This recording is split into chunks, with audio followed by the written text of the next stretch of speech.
Welcome back. हम पढ़ रहे कोलबर्ग की थ्योरी।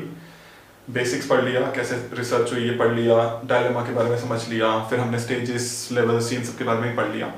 अब हम बात करते हैं कि कोलबर्ग ने और क्या बताया, मतलब इन जनरल अपनी थ्योरी को लेके, मोरल डेवलपमेंट को लेके।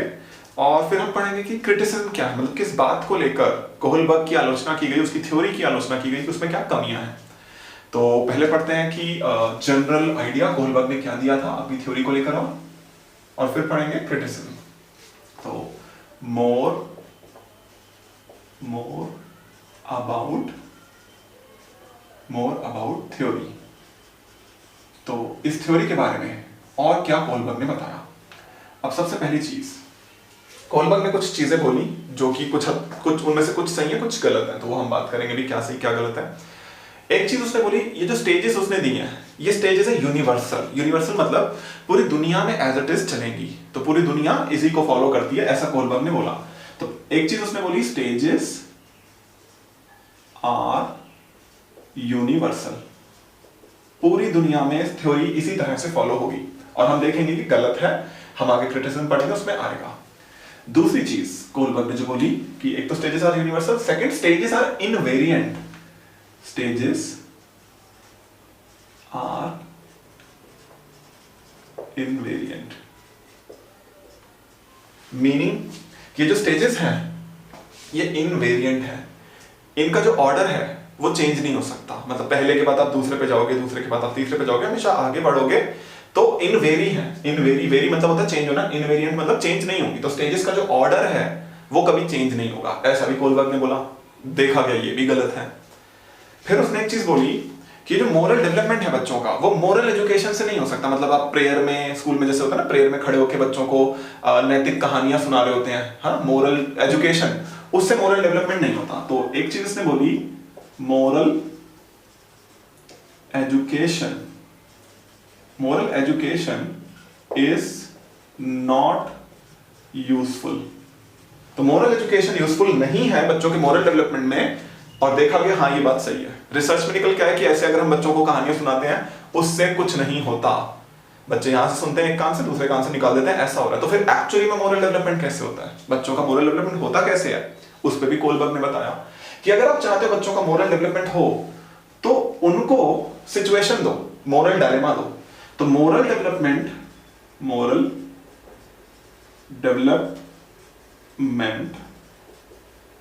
occurs because of moral dilemmas। Kohlberg ने बोला कि अगर आप चाहते हो बच्चों का मोरल डेवलपमेंट हो तो बच्चों को मोरल डायलेमास दो, बच्चों को आप दो मोरल डायलेमास, और बच्चों को उसमें सोचने को कहो, मतलब सिचुएशन दो कि बेटा ये सिचुएशन है, अब आप बताओ सही क्या होगा और गलत क्या होगा।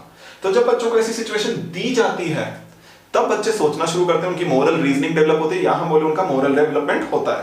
तो मोरल डेवलपमेंट के लिए मोरल डायलेमा ज्यादा इंपॉर्टेंट है बजाय कि मोरल एजुकेशन के, ऐसा कोलबर्ग ने बोला। और देखा गया हाँ ये बात सही है, ये बात सही है।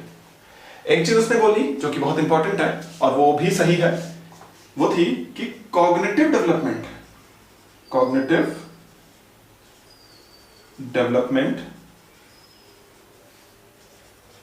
does not help in moral development।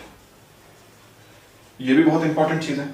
देखो कॉग्निटिव डेवलपमेंट जो कि पियाजे की थ्योरी आपने पढ़ा, एज बढ़ने के साथ साथ बच्चों की थिंकिंग डेवलप होती है, बट वो वाली थिंकिंग मोरल थिंकिंग से अलग है, मोरल रीजनिंग से अलग है। तो कोलबर्ग ने बोला कि अगर कोई बच्चा जिसकी एज ज्यादा हो गई है, मतलब एज बढ़ गई है, कॉग्निटिव डेवलपमेंट हो गया है, इसका मतलब ये नहीं है कि उसका मोरल डेवलपमेंट उसकी वजह से हो रहा है। कॉग्निटिव डेवलपमेंट अलग चीज है, मोरल डेवलपमेंट अलग चीज है, दोनों एक दूसरे पे इफेक्ट डालते हैं। बट आप ये नहीं कह सकते कि मोरल डेवलपमेंट कॉग्निटिव डेवलपमेंट की वजह से होता है, ये कहना गलत है। तो ये बात कोलबर्ग ने बोली और ये बात भी सही निकल के आई कि हाँ ऐसा है कि सब कुछ कॉग्निटिव डेवलपमेंट की वजह से नहीं हो रहा है। हो क्यों रहा है फिर, मोरल डेवलपमेंट हो क्यों रहा है, इसकी वजह से। बच्चे जितनी बार सिचुएशन में फंसेंगे, जितनी बार उनको सोचने का मौका मिलेगा, उतनी जल्दी, उतने अच्छे से उनका मोरल डेवलपमेंट होगा। और फिर लास्ट पॉइंट जो कि काफी हद तक गलत निकल के, जो भी हम क्रिटिसिज्म में भी पढ़ेंगे, स्टेजेस आर एज डिपेंडेंट। तो ये भी कहा किसने, कोहलबर्ग ने, कि जो स्टेजेस हैं वो एज के अकॉर्डिंग होती है। हालांकि उसने एग्जैक्ट एज नहीं दी थी, बट ऐसा उसने कहा था और देखा गया ये भी गलत है। तो ये जो और बताया था कोहलबर्ग ने, उसमें से हम देखते हैं कि क्या सही और क्या गलत है। तो अगर मैं इस पॉइंट की बात करूं, ये वाला पॉइंट गलत है। स्टेजेस आर एज डिपेंडेंट, अभी हम क्रिटिसिज्म में पढ़ेंगे, ऐसा नहीं होता है। एज के अलावा भी कुछ और चीजें हैं। Cognitive development does not help in moral development, ये बात सही है, तो ये सही निकल कर आया। Moral development occurs because of moral dilemma, ये भी सही निकल कर आया कि हाँ, मोरल डायलेमा में अगर बच्चों को फंसाओगे, फिर उनसे पूछोगे कि क्या सही क्या गलत है और क्यों सही क्यों गलत है, तब उनका मोरल डेवलपमेंट होगा। Moral education is not useful, ये पॉइंट भी सही है। आप बच्चों को लेक्चर देकर, कहानियां सुनाकर, प्रेयर के टाइम पे उनको जो कि होता है स्कूल्स में, वो उस तरह से अगर आप करो तो बच्चों का मोरल डेवलपमेंट नहीं होता, देखा गया, मतलब उससे कोई फर्क नहीं पड़ता। तो ये पॉइंट भी उसका सही है। स्टेजेस आर इनवेरिएंट, मतलब स्टेजेस आगे पीछे नहीं हो सकती, ये पॉइंट गलत है। स्टेजेस में बहुत ज्यादा प्रॉब्लम्स हैं, वो हम पढ़ेंगे अभी, तो ये पॉइंट भी गलत है। और इसी तरह से स्टेजेस आर यूनिवर्सल, ये पॉइंट भी गलत है।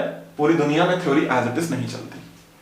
तो इसमें आप देख सकते हो, ये पहला, दूसरा और आखिरी का ये पॉइंट गलत है, 3, और बाकी 3 पॉइंट सही हैं। तो ये पॉइंट्स आपको पता होने चाहिए।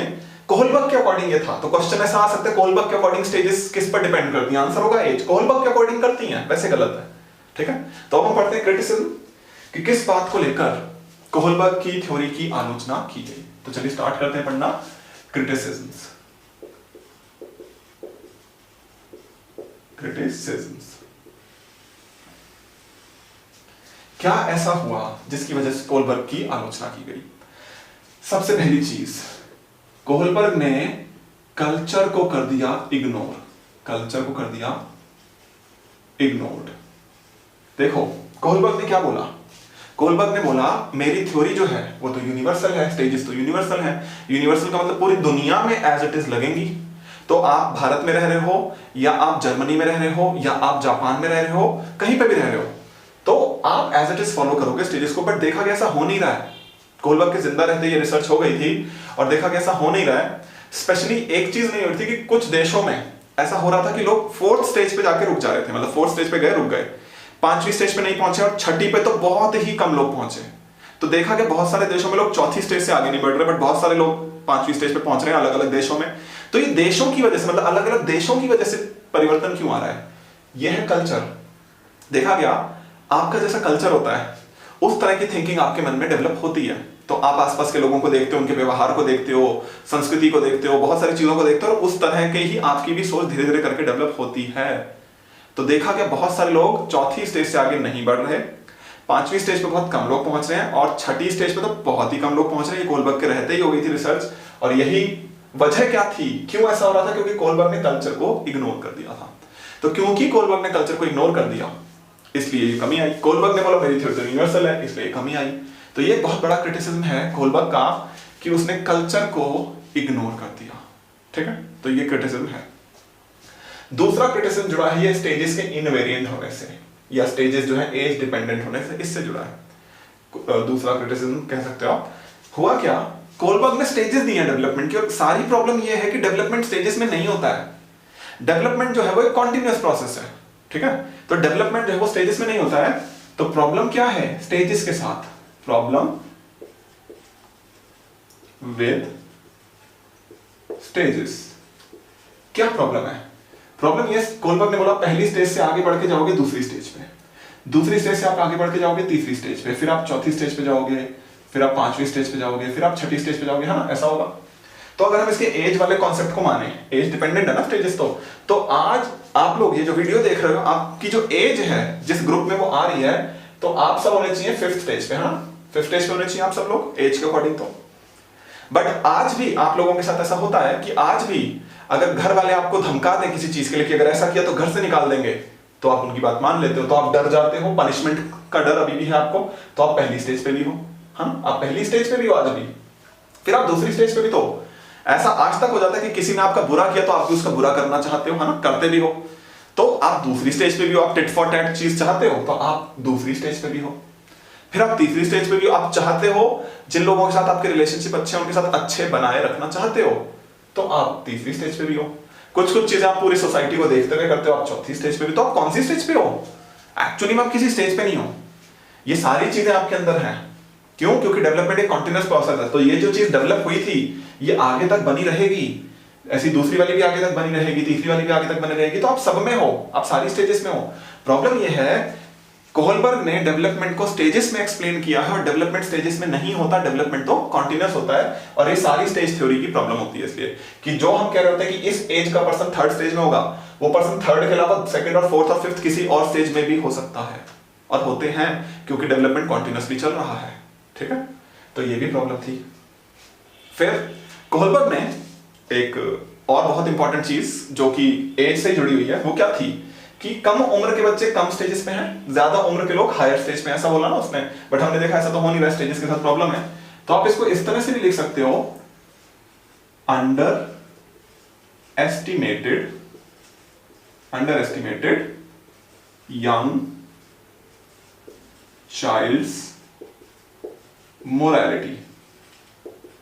उसने छोटे बच्चों की मोरालिटी को कम आंका है। देखिए स्पेशली छोटे बच्चों को, बड़ों के लिए तो उसने बोला वो तो बहुत हाई लेवल थिंकिंग रख रहे हैं, फिफ्थ स्टेज पे हैं, सिक्स स्टेज पे हैं, है ना। बट पहली दूसरी मतलब प्राइमरी स्कूल के बच्चों के लिए वो क्या कह रहा है कि वो पहली दूसरी स्टेज पे हैं, बच्चे पनिशमेंट के डर से कुछ करेंगे और वगैरह वगैरह। बट देखा गया ऐसा होता नहीं है, मतलब कुछ बच्चे जरूर ऐसा शो करते हैं, बट कुछ बच्चे ऐसे भी हैं जो कि हायर लेवल पे थिंकिंग शो करते हैं। आप सबने भी ऐसे किस्से सुने हैं, जैसे एक बच्चा है और वो मान लो फिफ्थ क्लास में पढ़ता है और उसने एक दूसरे बच्चे को तालाब में डूबते हुए देखा, तो उसकी जान बचाने के लिए वो चला गया, कूद गया, तो वो सिक्स स्टेज हो सकती है कि वो दूसरे की जान बचाने के लिए अपनी जान पे खतरा ले रहा है, तो वो तो सिक्स स्टेज हो गई। इस तरह के हमारे पास बहुत सारे एग्जाम्पल है अलग अलग देशों के, भारत के भी, बाहर के भी, जहां पे कम उम्र के लोगों ने, जो कि कम उम्र के हैं तो वो कम स्टेजेस में होने चाहिए, पहली दूसरी तीसरी चौथी पे, बट उनका बिहेवियर ऐसा रहा कि वो फोर्थ और फिफ्थ और सिक्स स्टेज पे रहे, इवन कुछ तो सिक्स स्टेज पे रहे कि अपनी जान गवा दी दूसरों की जान बचाने के लिए। ऐसे बहुत सारे एग्जांपल हमारे पास हैं। जैसे एक स्टोरी मैंने सुनी थी, आई डोंट नो रियल है कि नहीं है, बट ये पाकिस्तान की कहानी है कि वहां पे एक बच्चा जो कि स्कूल के बाहर चाय की दुकान पे काम करता था, तो उसने देखा कि स्कूल के पास कोई अनजान व्यक्ति आ रहा है और उसके कपड़ों से उसने आइडिया लगा लिया कि इसने अंदर बॉम्ब लगा रखा है। तो वो उसको रोक लेता है, स्कूल के गेट से पहले उसको रोक लेता है कि मैं तेरे को अंदर नहीं जाने दूंगा, तूने बॉम्ब लगा रखा है तो तू बच्चों को उड़ाना चाहता है। तो उस व्यक्ति ने बोला कि तू हट जा, नहीं तो मैं तेरे को मार दूंगा। तो उसने उसको पकड़ लिया, हटने की बजाय पकड़ लिया उस बच्चे ने कि मैं तेरे को अंदर नहीं जाने दूंगा। उसने बॉम्बर ने अपने आप को उड़ा लिया, साथ में बच्चा भी उड़ गया, मतलब उसकी भी डेथ हो गई। वो सिक्स स्टेज पे बिहेवियर उसने शो किया कि दूसरे बच्चों की जान बचाने के लिए अपनी जान पे रिस्क लिया और डेथ भी हुई। बट वो तो बच्चा है, वो ज्यादा थर्ड स्टेज पे होगा, फोर्थ स्टेज पे होगा, वो ऐसा कैसे कर सकता है? तो कोहलबर्ग इन चीजों को ना एक्सप्लेन नहीं कर पाया। क्यों नहीं कर पाया? क्योंकि कोहलबर्ग ने गलती क्या कर दी, उसने माना कि जो छोटे बच्चे हैं उनकी थिंकिंग भी छोटी उम्र वाली ही होगी। ऐसा नहीं होता है। आपकी थिंकिंग बहुत सारे और फैक्टर्स पे डिपेंड कर सकती है, बहुत सारी चीजों पर डिपेंड कर सकती है, और वो चीजें उसने इग्नोर कर दी, जैसे उसने कल्चर इग्नोर कर दिया, डेवलपमेंट कॉन्टिन्यूअस प्रोसेस होता है, ये चीज इग्नोर कर दी है, फिर और चीजें भी इग्नोर करी है। क्या इग्नोर करा?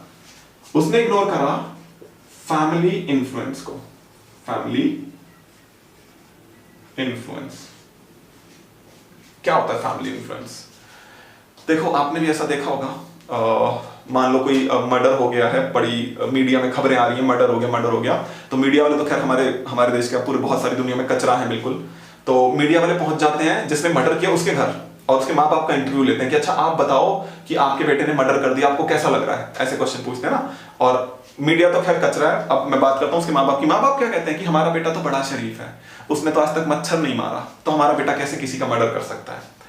हो सकता है उसके माँ बाप को अंदर से खुद रियलाइजेशन हो कि हमारा तो बेटा बहुत घटिया हो गया है, बेकार हो गया है, कुछ भी उल्टा सीधा कर सकता है, बट फिर भी वो ये बोल रहे हैं कि हमारा बेटा तो बड़ा शरीफ है। क्यों ऐसा है? क्योंकि जब फैमिली आ जाती है हमारी थिंकिंग बदल जाती है, मतलब हम बचाने की कोशिश करते हैं, we try to save our family members, हम पूरी कोशिश करते हैं कि उनको बचा लें, ऐसा हम करते हैं, बहुत सारे लोग करते हैं। तो जब फैमिली आ जाती है तो आपकी सही और गलत को लेकर सोच बदल जाती है। तो ये एक रियलिटी है जो कि कोहलबर्ग ने इग्नोर कर दी। कोहलबर्ग ने बोला ऐसा नहीं हो सकता, मतलब फैमिली को बचाने के लिए बहुत सारे लोग कुछ अलग भी कर सकते हैं। तो बहुत सारे ऐसा हो सकता है कि कम उम्र के लोग हैं, फैमिली में किसी के ऊपर डेंजर आ गया लाइफ का, उसको बचाने के लिए वो अपनी जान पे खतरा ले रहे हैं, तो वो सिक्स स्टेज हो गई। उल्टा भी हो सकता है, ठीक है, कि आप बहुत ओल्ड हो, पर्सन हो, और अपनी फैमिली मेंबर के लिए आप फर्स्ट या सेकंड स्टेज वाला बिहेवियर शो कर रहे हो, तो ऐसा भी हो सकता है। मतलब फैमिली का इन्फ्लुएंस बहुत ज्यादा है, और कोहलबर्ग ने क्या कर दिया, इसको इग्नोर, ये कर दिया उसने इग्नोर। फिर उसने एक और चीज इग्नोर करी, कॉन्टेक्स्ट, इसको भी उसने कर दिया इग्नोर। कॉन्टेक्स्ट क्या होता है? कॉन्टेक्स्ट का मतलब होता है सिचुएशन। देखो हमारा फैसला जो एक सिचुएशन में है दूसरी सिचुएशन में वो फैसला बदल सकता है, तो सिचुएशन के अकॉर्डिंग हमारे फैसले बदल सकते हैं। मैं इसमें स्टोरी लेता हूं हिंज वाली, बट मैं उससे पहले आपसे पूछता हूं कि आप लोग बताओ कि हिंज ने चोरी करके सही किया या गलत किया। तो आप में से मैक्सिमम लोग बोलेंगे कि हिंज ने चोरी करके सही किया। क्यों सही किया? कि भाई वाइफ की जान चली जाती, अगर दवाई नहीं चुराता तो दवाई तो चुराई है थोड़ी सी, तो उसने चोरी करके सही किया। अच्छा अब मान लो यहां पे हम केस चेंज कर देते हैं। हिंज के पास पैसे होते, हिंज के पास मतलब दवाई 10,000 रुपए की थी, हिंज के पास 7,000 रुपए थे, स्टोरी ये थी ना। तो मान लो हिंज के पास 11,000 रुपए होते हैं और उसने सोचा यार महंगी दे रहा है दवाई, मैं तो 7,000 में लेके जाऊंगा। तो उसने दुकानदार को बोला मेरे पास तो देख 7,000 रुपए हैं, तो ले ले 7,000 रुपए। तो हिंज उसको 7,000 में मनाने की कोशिश कर रहा, नहीं माना, दुकानदार नहीं माना, भाई मेरी दुकान है, मेरी दवाई है, मैंने बनाई है, जितने मर्जी में बेचूं। तो हिंज का ना ईगो हर्ट हो गया। अब हिंज कहता तू देख मैं 7,000 में ही लेके जाऊंगा। तो वो यही करता है, चला जाता है दुकान से, छुप के कहीं बैठा हुआ है। जब केमिस्ट अपनी दुकान बंद करके चला गया, वो दुकान पे आया, ताला तोड़ा, दवाई चुराई, जहां से दवाई चुराई वहां पे 7,000 रुपए रखे और भाग गया। अब आप मुझे बताओ हिंज ने सही किया कि गलत किया? अब आप में से मैक्सिमम लोग बोलेंगे गलत किया। पैसे देके गया इस बार वो, बट उसने गलत किया है। पिछली बार वो दवाई चुरा के गया था, पैसे नहीं देके गया था, बट उसने सही किया था। ये जो कॉन्टेक्स्ट बदल गया, अब आपको पता है ना उसकी जेब में पैसे ज्यादा थे, इसलिए गलत किया। तो कॉन्टेक्स्ट भी इंपॉर्टेंट होता है, मतलब पीछे और बहुत कुछ सारी चीजें हो सकती हैं, चीजें वो हम इग्नोर कर देते हैं, और हम नहीं, कोहलबर्ग ने भी इग्नोर कर दी। बहुत सारे और फैक्टर्स भी होते हैं, मतलब आपका डिसीजन ना ऐसी बेस्ड नहीं होता, बहुत सारे और फैक्टर्स पे भी बेस्ड होता है। उनमें से एक बहुत इंपॉर्टेंट फैक्टर फैमिली भी है, और बहुत सारे और फैक्टर्स भी हो सकते हैं। तो उनमें से एक फैक्टर क्या है? कॉन्टेक्स्ट, और वो भी कर दिया इसने इग्नोर। तो कॉन्टेक्स्ट को इग्नोर कर दिया, ये भी एक बहुत बड़ी इसकी प्रॉब्लम रही। और बात करते हैं अब, एक चीज है moral thoughts versus behaviour. Moral thoughts versus behaviour, ये क्या होता है? देखो कोहलबर्ग मानता है कि जो मोरल थिंकिंग है, जिस तरह से हम सोचते हैं हम उसी तरह से व्यवहार करते हैं। कोहलबर्ग के अकॉर्डिंग दोनों चीजें सेम है, बट देखा गया ऐसा होता नहीं है। लोग अपनी थिंकिंग में कुछ और दिखाते हैं और उनका व्यवहार कुछ और होता है। और इसमें हमारे ना जो पॉलिटिशियंस हैं, जो बिजनेसमैन हैं, जो रिलीजियस लीडर हैं, वो बहुत ज्यादा आते हैं। मतलब आपको दिखता कुछ और है, पीछे पीछे चल कुछ और रहा होता है। जैसे कि पॉलिटिशियंस की बात करूं तो सारे क्या दिखाते हैं कि हम सबसे शरीफ हैं, आप हमें चुन लोगे तो हम बहुत कुछ अच्छा करेंगे, करप्शन खत्म कर देंगे, ऐसा वो दिखाते हैं। बट जब वो चुनकर आ जाते हैं तो उन्हीं के पार्टी के लोग, मान लो भले को खुद इन्वॉल्व नहीं है, बट उनकी पार्टी के लोग इन्वॉल्व है करप्शन में, वो उसको इग्नोर करते हैं, उस चीज को मतलब नजरअंदाज करते हैं, ऐसे करते हैं जैसे कुछ हुआ ही नहीं। इसी तरह से बिजनेस लीडर हैं, वो दिखाते हैं अपने आप को बड़ा संत, की देखो हम दुनिया के लिए कितना कुछ अच्छा कर रहे हैं, हम अच्छा कर रहे हैं, बट पीछे पीछे सब कुछ अच्छा नहीं चल रहा होता। तो वो दिखावा करते हैं, मतलब थिंकिंग अच्छी दिखाते हैं, बट बिहेवियर वैसा नहीं होता। Same goes for our religious leader, जो धार्मिक गुरु बने फिरते हैं, उनका भी आपको पता ही है कि कितने बड़े संत लोग होते हैं, फिर जब उनकी गुफाएं खुलती हैं तो पता चलता है कि कितनी लाशें वहां पे दबी हुई हैं। तो दिखावा कुछ और हो रहा है, मतलब थिंकिंग में दिखाया कुछ और जा रहा है कि तो संत हैं, ये तो बड़े अच्छे लोग हैं, बट पीछे पीछे चल कुछ और रहा है बिहेवियर में। ठीक है, तो ये जो है, ये चीजें कोहलबर्ग ने इग्नोर करी। इग्नोर क्या करा उसने? बोला ये दोनों सेम है। अगर थिंकिंग जो है वही बिहेवियर होगा, या जो बिहेवियर है वही थिंकिंग होगी, ऐसा नहीं हो सकता दोनों अलग अलग हो। बट देखा गया these two things are different, और इसी वजह से कोहलबर्ग को क्रिटिसाइज किया गया कि आपने तो वही दोनों को सेम बोला था, उल्टा हो रहा है। यहाँ तो लोग अलग हैं, मतलब थिंकिंग में, बिहेवियर में अलग हैं, और ये आपने भी देखा होगा ऐसा है। आगे चलते हैं। बहुत ही फेमस क्रिटिसिज्म है एक, बहुत ही फेमस, जो कि मतलब जिस पे क्वेश्चन भी कई बार आए हैं।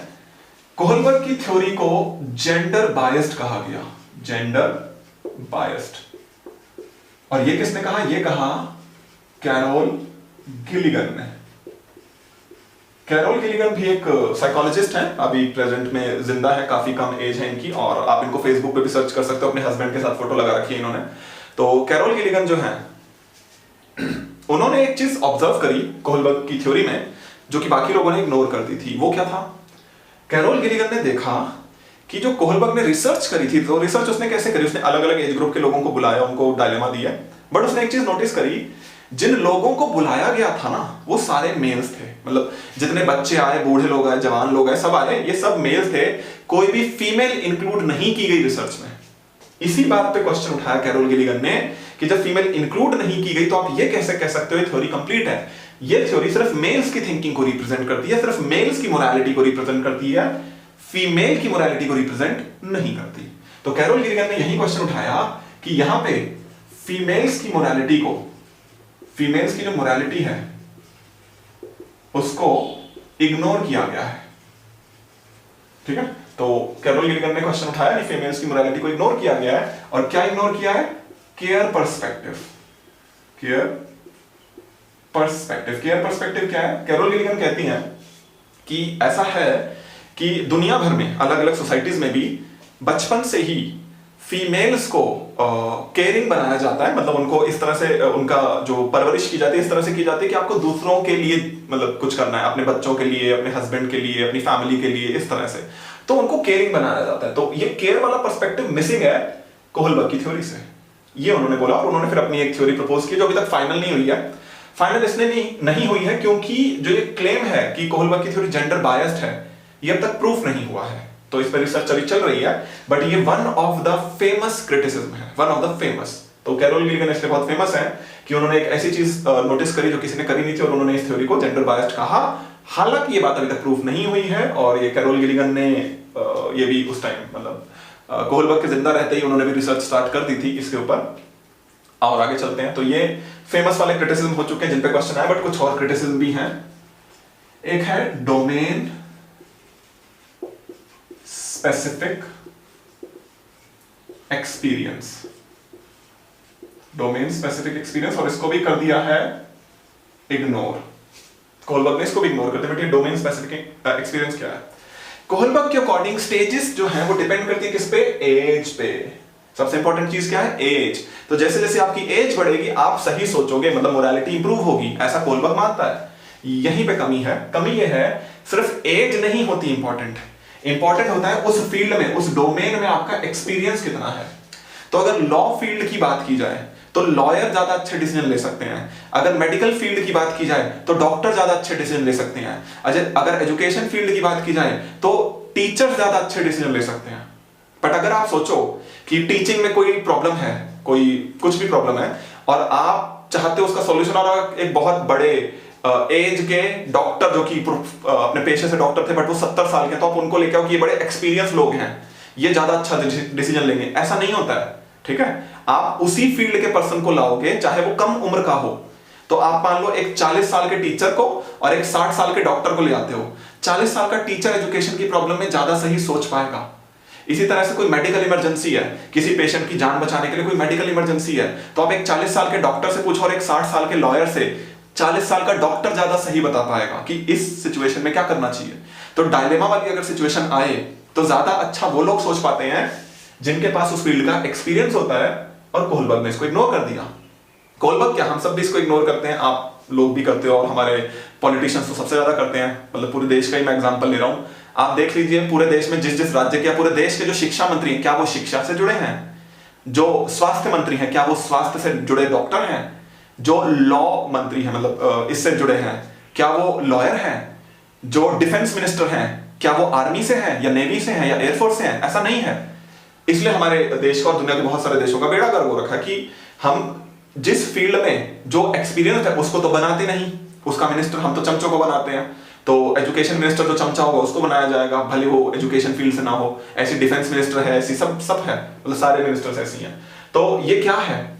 ये कमी है, और इसी वजह से प्रॉब्लम है। तो अगर हम चाहते हैं कि सही डिसीजन लिए जाएं तो हमें डोमेन स्पेसिफिक एक्सपीरियंस को इंपॉर्टेंस देनी होगी, और कोहलबर्ग ने उसको इग्नोर कर दिया, और इसलिए गलत डिसीजन लिए जाते हैं। मोरालिटी की अगर बात की जाए, सही क्या है गलत क्या, उसको लेकर जो सही डिसीजन क्यों नहीं हो पाता, इस वजह से, ठीक है। अब एक और चीज जिसको कोहलबर्ग ने इग्नोर कर दिया, micro moral issues. Micro moral issues को भी उसने कर दिया इग्नोर। अभी माइक्रो मोरल इश्यूज क्या होते हैं? देखो इसकी थ्योरी में ना बहुत बड़ी बड़ी चीजें हैं। बड़ी बड़ी चीजें क्या है? बड़ी बड़ी चीजें हैं कि पनिशमेंट की बात की गई है ना, अपनी लाइफ पे रिस्क लेकर बात की गई है, रूल्स तोड़ने की बात की गई, बड़ी बड़ी चीजें हैं। बट हम हर रोज छोटे छोटे अच्छे बुरे काम करते हैं। जैसे कि आप मान लो मेट्रो में ट्रैवल कर रहे हो, बस में ट्रैवल कर रहे हो, और आप देखते हो कि कोई बूढ़ा इंसान आ रहा है, आप सीट पे बैठे हो और आप अपनी सीट उन्हें दे देते हो। बट कभी कभी नहीं भी करते हो ऐसा। तो आप देखते हो कि कोई आ रहा है आपके पास और आपको लग रहा है आपसे सीट मांगेंगे, तो आप नीचे गर्दन करके सोने की एक्टिंग करते हो। ऐसा भी करते हो आप। ये है माइक्रो मोरल इश्यूज, मतलब छोटी छोटी अच्छी या बुरी चीजें। जैसे आप गरीब बच्चों के ऊपर आपको तरस आता है तो आप उनको खाने को कुछ दे देते हो, या ऐसी एनिमल्स को लेके भी हो सकता है, और बहुत सारी चीजें हो सकती है। मतलब हम हर रोज छोटे छोटे अच्छे या बुरे काम करते हैं, और कोलबर्ग की थ्योरी में छोटे छोटे अच्छे कामों को या बुरे कामों को, माइक्रो लेवल पे जो मोरल इश्यूज हैं, इनको पूरी तरह से इग्नोर कर दिया कि बड़ी बड़ी चीजें हैं, सिर्फ बड़ी बड़ी, ठीक है। तो ये सारे क्रिटिसिज्म हैं कोलबर्ग के, जिन पे आखिरी दो पे तो क्वेश्चन नहीं आया, बट बाकी सब पे कई बार क्वेश्चन आ चुके हैं, कई बार, और इसी तरह से इन पे भी क्वेश्चन आ चुके हैं। हालांकि इन पे थोड़े कम आए हैं, कोलबर्ग ने क्या कहा अपनी थ्योरी को लेकर। तो ये भी बहुत इंपॉर्टेंट चीजें हैं, क्वेश्चन इन पे भी आए हैं। आई होप आपको ये सभी चीजें समझ में आई होंगी। तो यहाँ पे खत्म होती है हमारी कोलबर्ग की थ्योरी मोरल डेवलपमेंट की, और अब हम नेक्स्ट वीडियो में मिलेंगे और हम डिस्कस करेंगे क्वेश्चंस, जिससे आपका ये कॉन्सेप्ट और स्ट्रांग हो जाए। बट उससे पहले आप ये सारी वीडियोस अच्छे से देख के समझ के रखना कोलबर्ग की थ्योरी को, क्वेश्चन अटेम्प्ट करके रखना, और फिर हम जब हम इन क्वेश्चन को डिस्कस करें तो आप देखना आपके कितने आंसर सही हुए, ठीक है। तो मिलते हैं आपसे नेक्स्ट वीडियो में और डिस्कस करेंगे कोलबर्ग की थ्योरी के ऊपर मल्टीपल चॉइस क्वेश्चंस।